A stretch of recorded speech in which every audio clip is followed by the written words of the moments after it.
Hello my beautiful friends, my name is Alexandria and welcome to my channel.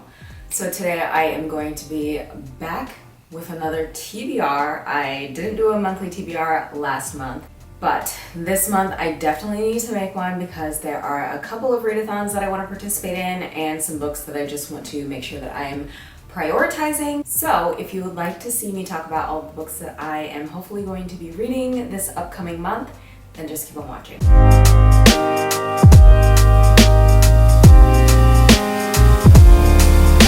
Like I said, last month I didn't do a monthly TBR because I just kind of wanted to be free to read whatever it is that sparked joy inside of me because I was feeling super slumpy.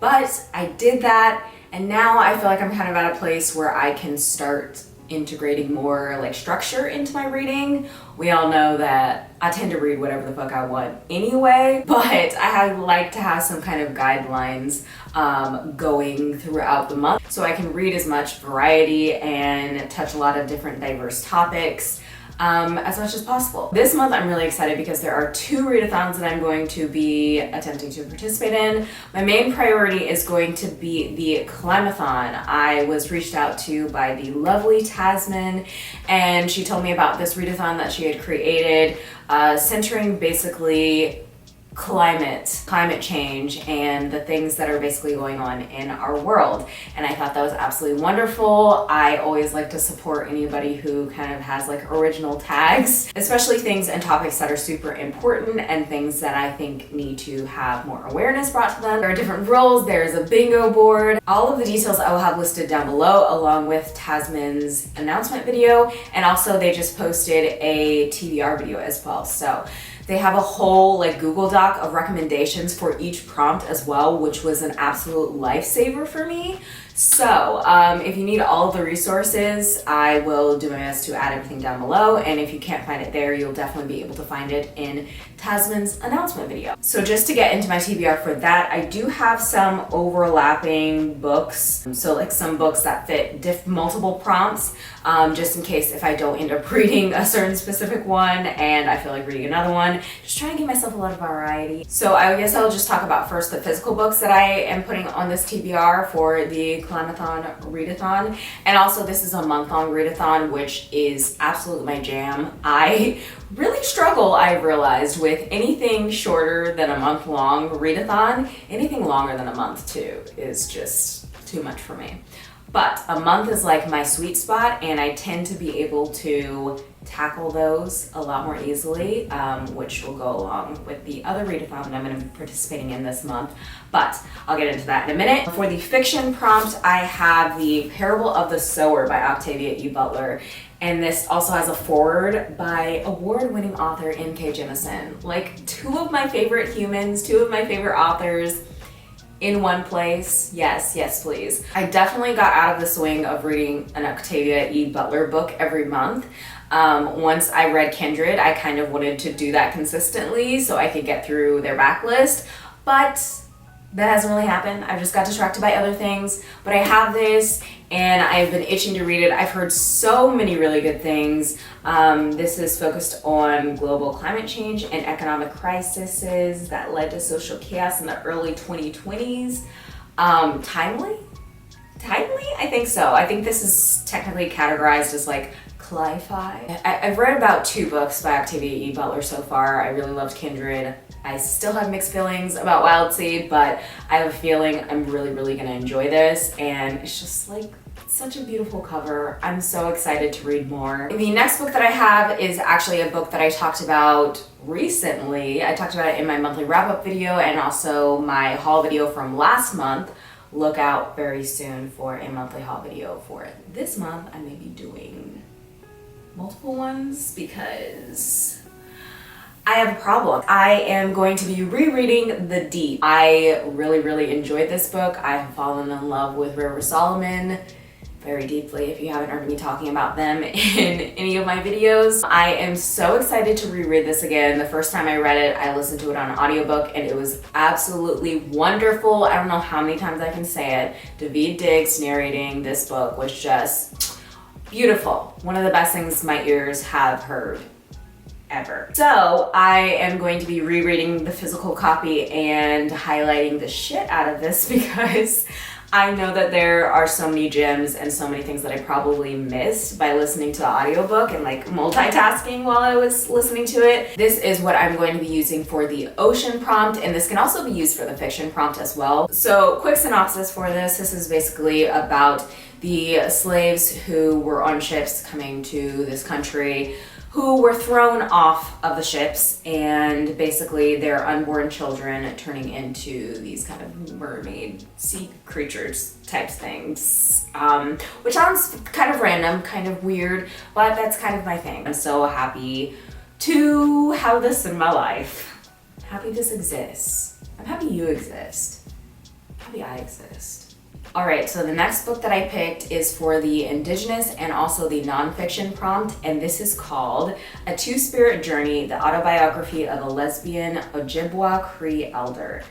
I saw this on Scribd and it just caught my eye, caught my attention, and I added it immediately, and I knew that this was going to be used for some prompt. I wasn't sure which one, but I knew that I was going to choose it for this readathon, and I am so excited.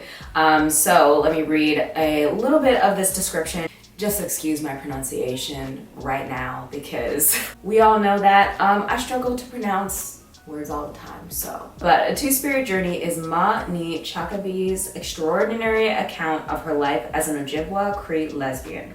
From her early, often harrowing memories of life and abuse in a remote Ojibwa community riven by poverty and alcoholism, Chakabi's story is one of enduring and ultimately overcoming the social, economic, and health legacies of colonialism. That's all I need to know. I am so excited to learn more about this person that I have never heard of before because I just love learning about like real people.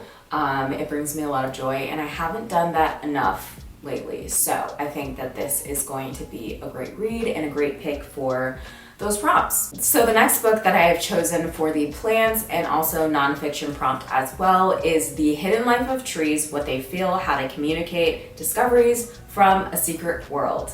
And this book just looks really intriguing. I think I heard someone talking about this previously, and just hearing about trees and their lives just sounds wonderful. In The Hidden Life of Trees, Peter Wollobin shares his deep love of woods and forests and explains the amazing processes of life, death, and regeneration he has observed in the woodland and the amazing scientific processes behind the wonders of which we are blissfully unaware. The atmospheric vibes that I'm getting just from the synopsis sounds like exactly what I'm wanting. So the next book I have chosen for the animal prompt, and the first book that popped into my head was Animal Farm by George Orwell. I have had this on my TBR for a long time. A farm is taken over by its overworked, mistreated animals. With flaming idealism and stirring slogans, they set out to create a paradise of progress, justice, and equality. Thus, the stage is set for one of the most telling satiric fables ever penned. A razor-edged fairy tale for grown-ups that records the evolution from revolution against tyranny to a totalitarianism just as terrible. That sounds wild and amazing and right up my alley. So I am pretty stoked about reading this one and to finally get it off my TBR. Another book that I have as an option for Indigenous and also nonfiction reads is The Red Dill, Indigenous Action to Save Our Earth, and this is by the Red Nation. So this is one part visionary platform, one part practical toolkit. The Red Dill is a platform that encompasses everyone, including non-Indigenous comrades and relatives who live on Indigenous land. We, Indigenous, Black, and people of color, women and trans folks, migrants, and working people did not create this disaster, but we have inherited it. We have barely a decade to turn back the tide of climate disaster. It is time to reclaim the life and the destiny that has been stolen from us and rise up together to confront this challenge and build a world where all life can thrive.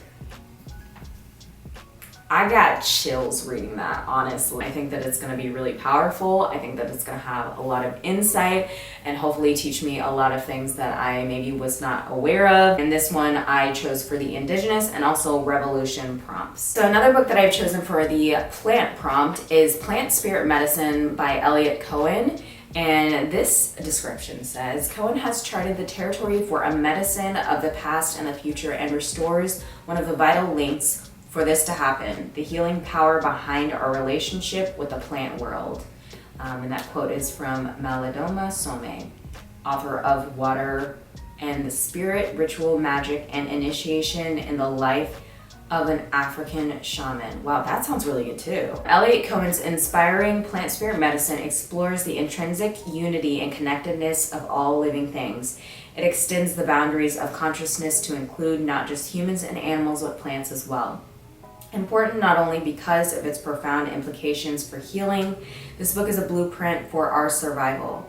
It illuminates the kind of sacred regard we must develop for all life on Earth if our species is to survive and thrive. And that's a quote from Larry Dossey. I love plant magic, as you can see behind me. I love plants. I love learning about plants and their medicinal properties and how I can work with them to better serve each other in this life. And there's so much powerful wisdom when it comes to plants and like ancestral wisdom, and I think that it's really beautiful, and I feel very like connected with the earth and all the things like that whenever I learn about plants and like the things that they can do for us and for the planet. So very quickly, I wanted to share with y'all what I got in my Sipsy box this month.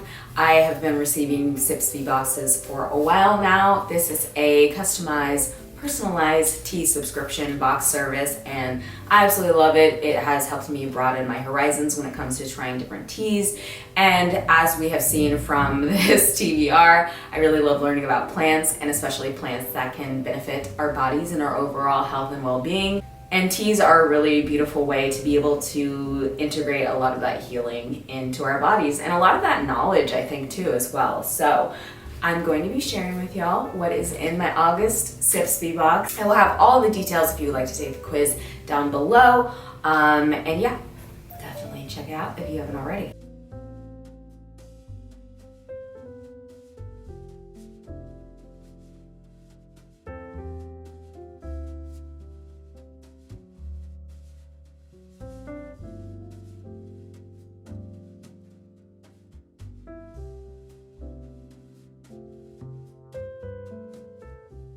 I do have two kind of extra options. So one is going to be the Lunar Chronicles, because I have been listening to that series. I actually read the first two books a while ago. I read Cinder and Scarlet, and I've just been rereading them, listening to them in an audiobook as like comfort reads. And I figured there would be maybe a good option for the Revolution prompt, because there's kind of a revolution going on, and it would be a fun option as well.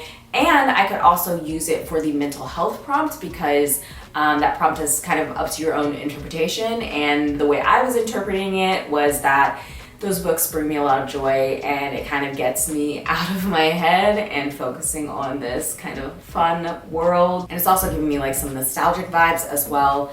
And yeah, so that is definitely an option. I am currently about halfway through Scarlet. And then last but not least, I do have my first arc from NetGalley that I am going to be trying to read before the release date. I believe it releases on like September 7th or something. So this is gonna have to be like one of the first reads that I have of the month if I do end up getting to it. So this is No Gods, No Monsters by Cadwell Turnbull. I read their first book, The Lesson, a couple of months ago, and I was definitely interested to read more by the author, and this book sounds really intriguing. So quick synopsis. One October morning, Lena gets the news that her brother was shot and killed by Boston cops. But what looks like a case of police brutality soon reveals something much stranger. Monsters are real, and they want everyone to know it. As creatures from myth and legend come out of shadows seeking safety through visibility, their emergence sets off a chain of seemingly unrelated events. So yeah, that one sounds really amazing, and I am excited to get to my first arc. I think I may have to honor it by doing a reading vlog, and I think that it'll be a perfect kind of segue, introduction, like leading into spooky season. So that is everything that I plan on reading for the Climathon Readathon. My list is pretty long, but something that I also want to try to focus on if I can, and this is all month long, so I figure that if I can't find a book that I already have on my list to use for this readathon, then I can just read something else. I am hopefully going to be participating in Jessie from Bow Ties and Books' readathon for September, which is a science fiction readathon. I love science fiction. I have not been reading nearly enough science fiction, and I need some more in my life. So I will do my best to pick up a science fiction book this month. I think technically A Parable of the Sower would count as like science fiction. And the rules for the readathon is basically that you just read like one science fiction book. So I could totally count that. But hopefully I'll be able to pick up something else that is science fiction this month. All right, y'all, so that is it for this video. I hope you enjoyed it. Let me know down below what books you are planning on reading for this month. I hope you're doing well. I hope you're staying safe, and I hope you're finding joy in whatever way it is that you can. I love you. Bye.